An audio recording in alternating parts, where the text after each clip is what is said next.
그 대접견실로 이제 증인이 가서 들어간 직후에 윤석열 대통령도 집무실에서 대접견실로 나오는 모습은 기억이 나십니까?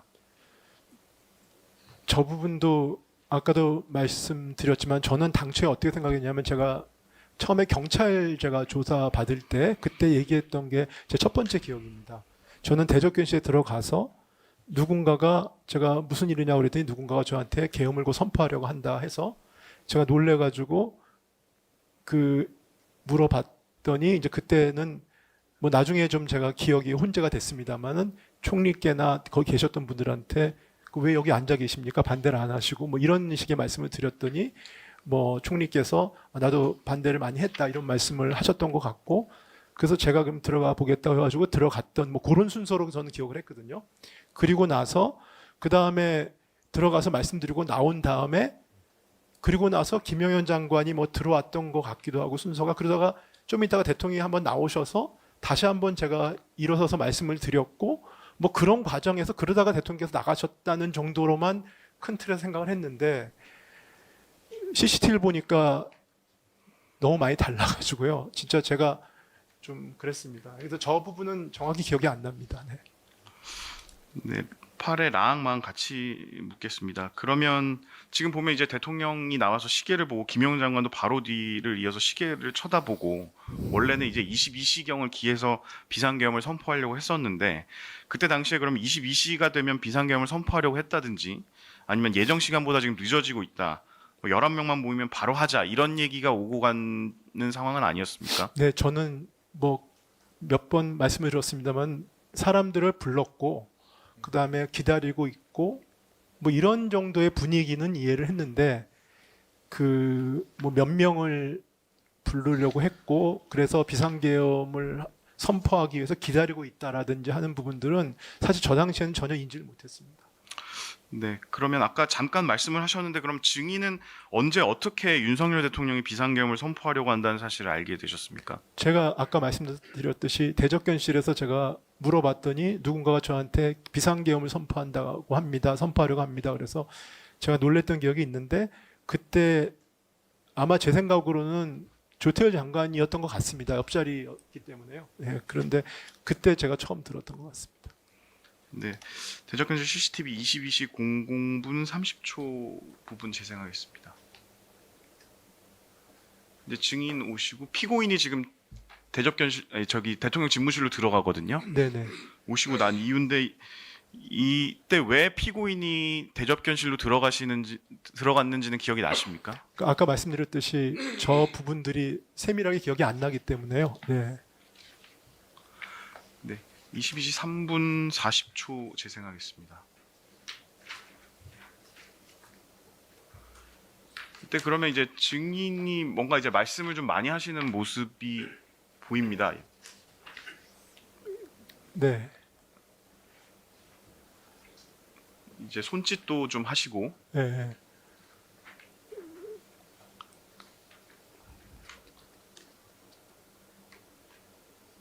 그리고 이제 송민영 장관이 들어오는 모습입니다.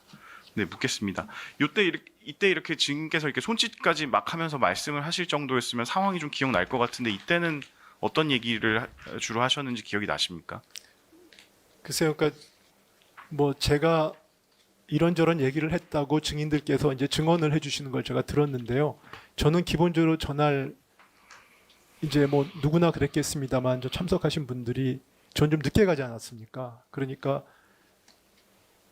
어떻게 된 거냐, 내지는 뭐 누가 알았느냐, 왜 여기 앉아 계시냐, 우리 좀 말려야 되지 않느냐, 뭐라는 취지의 생각을 갖고 거기 계셨던 분들한테 다 한 말씀씩 드렸다고 그럴까요? 뭐 그런 상황이었습니다. 그래서 그걸 계속 뭐 좀 쓴소리를 하기도 하고 다그치기도 하고 했던 거를 매 순간 좀 제가 제 나름대로는 얘기를 했던 것 같습니다. 예. 그 송민영 장관 들어오신 거는 기억나십니까? 송 장관이 들어온 건 기억이 안 나고요. 송 장관이 제 앞에 있었던 건 기억납니다. 네. 네, 14만 묻겠습니다. 그 증인이 대접견실에 이제 도착했을 때 바로 조태열 장관으로부터 비상계엄 이야기를 들었습니까? 그랬던 것 같습니다. 네. 당연히 이제 증인 입장에서는 사유를 모르고 네, 그러니까 왔으니까. 이게 왜 여기 계시냐? 저는 사실은 그게 모여 있으실 거라고 생각을 안 했거든요. 저는 그러니까 뭐 그렇기 때문에 왜 이렇게 모여 계신지를 몰라서요. 이게 어떻게 된 거냐? 뭐 이렇게 정도 얘기를 했던 것 같습니다. 그러니까 대적견실에 도착한 쯤에 하자마자 뭐 거의 네, 확인해 보신 거죠. 대적해서 들어오면서 제가 얘기했던 것 같습니다. 그때 조태열 장관으로부터 그런 이야기를 네, 들은 것 같습니까? 그렇습니다. 네, 그랬던 것 같습니다. 예, 계속 질문하시죠. 네, CCTV 22시 4분 55초경 제시하겠습니다. 지금 보시면 이제 대통령하고 피고인하고 같이 그 집무실에서 대접견실로 나오는 모습입니다. 그래서 대통령이 뭔가 그 대접견실에 있는 국무위원들한테 얘기를 하고 있고, 이제 김영영 장관이 대접견실 주출입문으로 들어오고 서류 봉투를 가지고 있습니다. 그리고 이제 대통령이 김영영 장관이 있는 주출입문을 통해서 나가려고 하다가 이제 나가는 것을 만료하니까 다시 돌아오는 장면이고,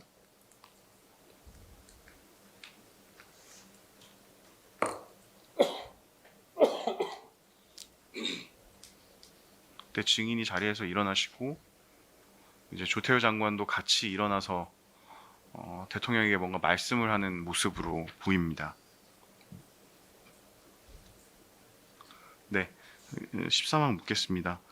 이때 그러면 그 집무실에서 윤석열 대통령하고 피고인이 이제 대접견실로 나왔는데, 윤석열 대통령이 대접견실에 있는 사람들에게 무슨 말을 하는 모습을 보셨잖아요. 네네. 그때 그러면 윤석열 대통령이 무슨 말을 했는지는 기억이 나십니까? 저 부분은 뭐 전혀 기억은 안 나고요. 저는 사실은 나중에 제가 이제 재판이 진행되는 과정에서 뭐 선포를 하시려고 나가는 순간이었다는 걸 제가 사후적으로는 알게 됐는데, 저 당시에는 그 계엄을 지금 뭐 선포를 당장 할 거다 이런 생각은 한 적은, 그 당시 생각을 인지를 못했고요.